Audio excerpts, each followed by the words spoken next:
Yes. First of all, thank you all for being here. Hopefully our guys took good care of you up in the press box. I know you had plenty of space, so more so than usual anyway.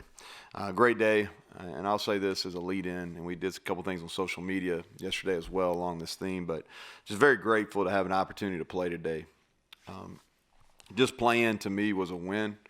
All these teams that are playing today in the last couple weeks is just playing college football is a win.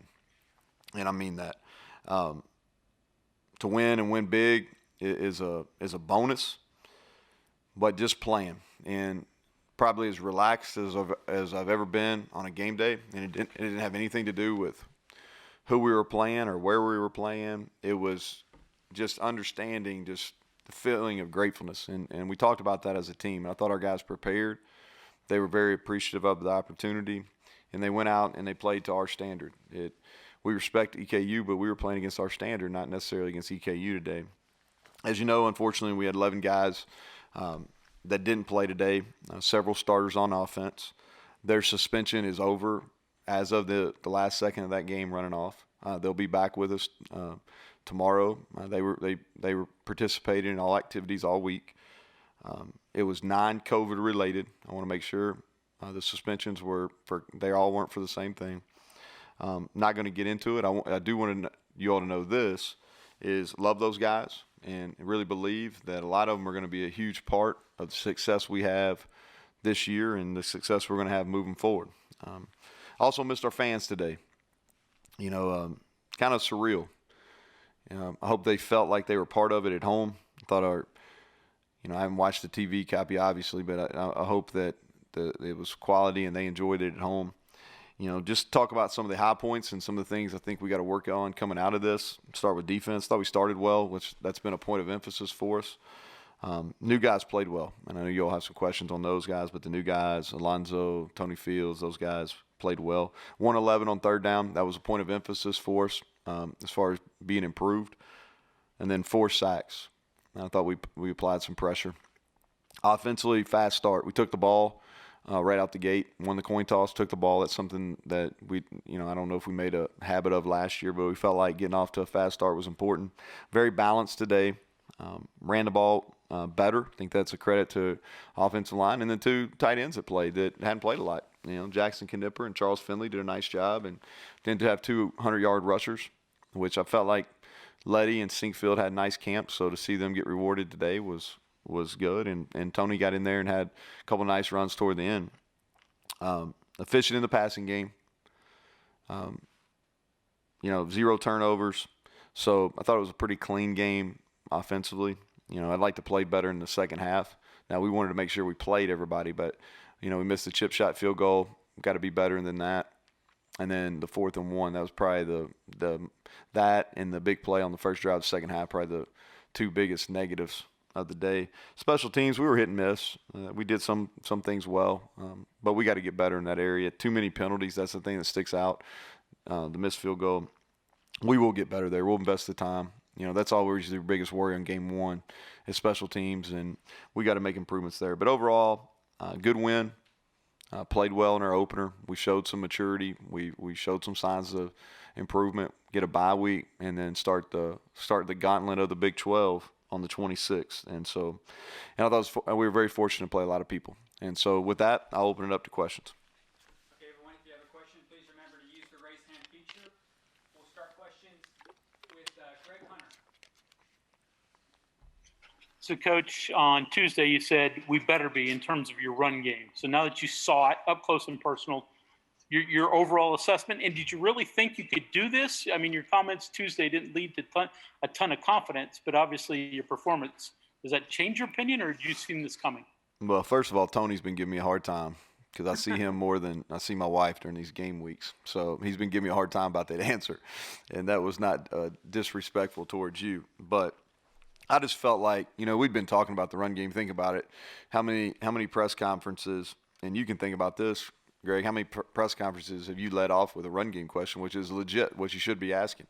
And so we have put a plan together, really, and it started probably in that month of November, how we had to get better, because you're not going to be a championship program and win at the elite level in the Big 12 unless you can run the ball and stop the run. And we were okay stopping the run last year, but we ran the ball putrid. And so we put together a plan. Spent a lot of my quarantine time was built around that. And, and Jared had a role in it. Matt had a role in it. Trickett had a role in it. Chad Scott had a role in it. Our offense staff, we worked and came up with a plan, and we put that plan into play. And we felt like we're going to be better. Now, this is just a start. Just because we did it today doesn't mean that all of a sudden we've arrived running the football. No, we've got to go to Stillwater, and we've got to do it. And then we've got to do it against Baylor, and we've got to do it against people that we were going to have to beat to be competitive in our league. And so, but it was a start. And I did feel like that our offensive line has communicated better through the entirety of camp. We've had less run-throughs, less negative plays. And I felt like that Letty, over the last 2 weeks, once we started practice in a physical nature, or really 3 weeks, when we started practicing in a physical nature, he has risen his game and broken tackles. And so to see him get off on the quick start and go for 100-plus today I was happy for him, and it was well-deserved. Next question is from Ryan Pritt. Go ahead, Ryan.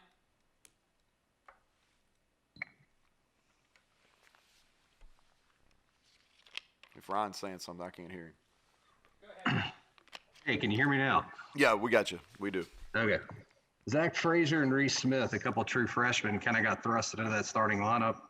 Just wondering, I know you'll probably have a better idea after you watch film, but initial takes on their performances today. Yeah, Sam Brown as well. So Yeah. three freshmen started. Really young group we put out there. I think Mike Brown, Daggy, and Letty, only older guys. But Rhys has been ultra competitive since he's been here. He had a couple of really nice blocks on the perimeter that don't get talked about as well. Played on 2 of the special teams, and I have high hopes for him moving forward. Going to be a guy that we can really build around. Going to be a great program player. And then Zach Frazier, all those same things I just said about program, and I didn't think he'd go out and start as a freshman, but I thought he did a nice job. I really like how he competes. I like how he prepares. He loves the game. It's important to him. I like how he's real level. Doesn't get too high, doesn't get too low. I went by the hotel room last night doing bed check, and I said, "You ready to go?" "Yes, sir." No blink, no hesitation. He was ready, and we'll see. And I thought Sam Brown, a couple big-time catches there on the opening drive, on the opening couple drives. So, those 3 guys are going to play a lot of football here for a long time, and I was pleased they got off to a good start. We'll go to Cody Nesper. Go ahead, Cody. Hey, Neal. So on Tuesday, you mentioned that you were at least a little bit concerned about the number of penalties the team had, and you mentioned earlier a number today. How do you fix that? How can you fix that over the next week before Oklahoma State? Yeah. Well, I think that a lot of them are on special teams, and several blocking the backs are holding. 2 after whistle penalties, which we'll pay for those. All right, we'll pay for those. We're not in the business getting selfish penalties. But a lot of it, punt return, kickoff return, full speed work. We need to do more full speed work. I think that was evident as I was making notes in the second half. That was something that I put down. So we've got to clean those up. We'll go to John Antonic. Go ahead, John. Getting back to Frazier, was there any trepidation on your part? You mentioned, you said you talked to him in the hotel room, but having a true freshman handle the ball like that, it's rare. We were talking with Greg Hunter. I think there's only been two freshmen that have played offensive line in the last 40 years. Here you're starting a game with a true freshman handling the ball right off the bat. Well, I think he's a special kid, and he's mature beyond his years from his preparation. And so we were confident. I think he's going to play a lot of football here, so we were confident. And the way we practiced, going back to when we started this 6-week, run to play. So the way we did our OTAs, we went two groups, and then the first 2 weeks of fall camp, he got so many reps. And our defense is difficult to play against. And he was partnered up in I can't remember if it was a gold or blue, but he went against Darius every single day. So we had Fairmont on Fairmont every single day. And Darius got if we kept score, Darius probably won, but Zach won his fair share. And so day after day of going against Darius, I think he got better. And so he gained some confidence. And he was going to play today regardless the suspensions. Now, he wasn't going to start, but I thought he handled it really well. Okay, we'll go to Kevin Kinder. Go ahead, Kevin. Coach, you mentioned having to use Jackson Knipper, some because of your tight end shortage. But He played a lot. In the back, yeah, and he was playing in the backfield as a fullback. Was there a plan to see some of that, from him in the backfield anyway, to see how that could, either help your running game or bring something new to the offense? He basically played really at that tight end spot. We played him just like we would the other two guys that would normally play. He cheated his alignment a little bit sometimes. Now he is a fullback, but we've been playing him at tight end, and so that's how we used him today. And I thought he did a nice job. He played a little bit when he was at Western Michigan before he transferred here. Didn't play much last year, but he went in and did a nice job as far as creating holes, and did a pretty decent job in pass protection, which is a little harder for him. Back to you, Cody. Go ahead. So earlier when you were describing Zach Frazier, you said he doesn't get too high and he doesn't get too low. And if I'm not mistaken, that's the same way you used to describe McKivitz last year. Yeah, Do you that's see a similarity correct, Cody. between those two? Yeah, that's correct. I'm not ready to say that Zach Frazier is Colton McKivitz because he's on an NFL roster and was an All-American, consensus All-American last year. So not that, but from a mentality standpoint, similar. Colton was a guy that you knew what you were getting every single day, and I respected that. In the same way, I would say about Zach. In the short time that we've been here, is every day he shows up with the mentality to get better and to work. And so that they are similar, very similar in that regard. Back to you, Greg. Coach, defensively, give me your analysis on the back end. You were very inexperienced at corner coming in. So, again, I know film will tell a lot more, but what did you think of the back end play? Well, we had some miscommunication, on a couple of those big plays.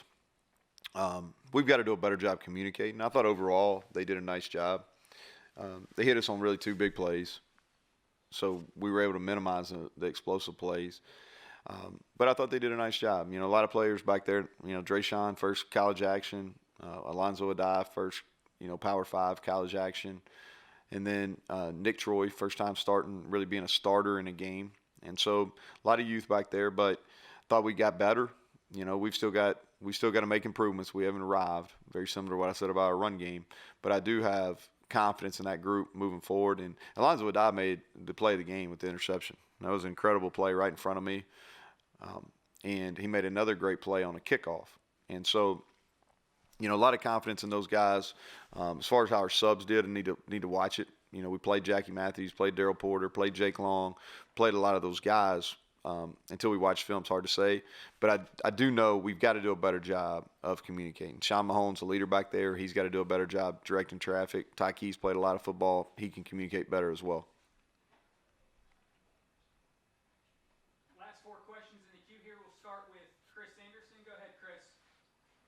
Hey, Coach, now that we've made it through an actual game, and you've gone through the whole process, fall camp, preseason practice, summer camps, once we get back to quote-unquote normal, what aspects of this would you say you might carry over or keep when we get back to normal? And not just because, the way I thought about this pandemic is for a normalcy, okay? I'm not comparing the two events at all, okay?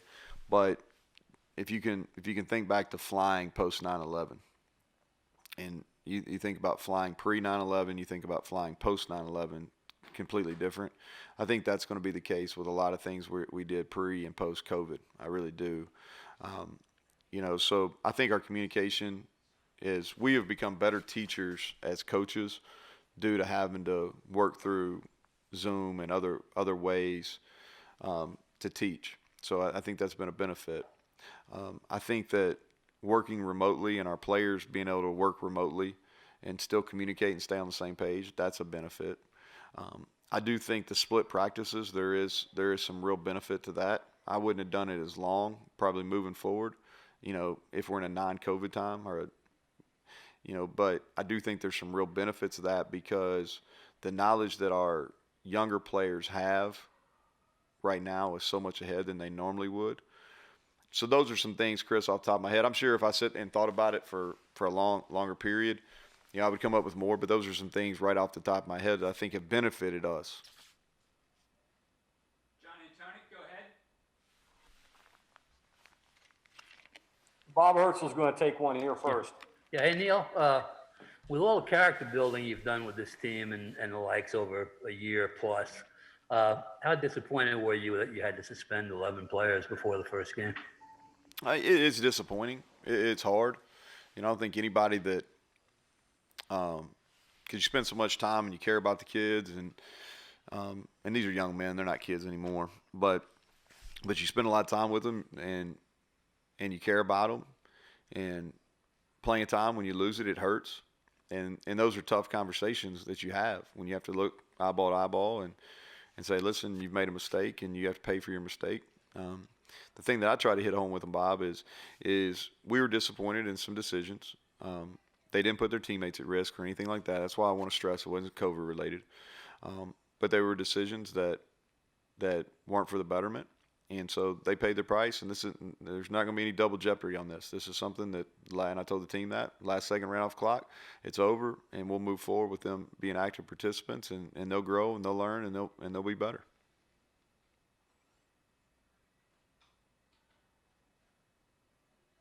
Keenan Cummings, go ahead.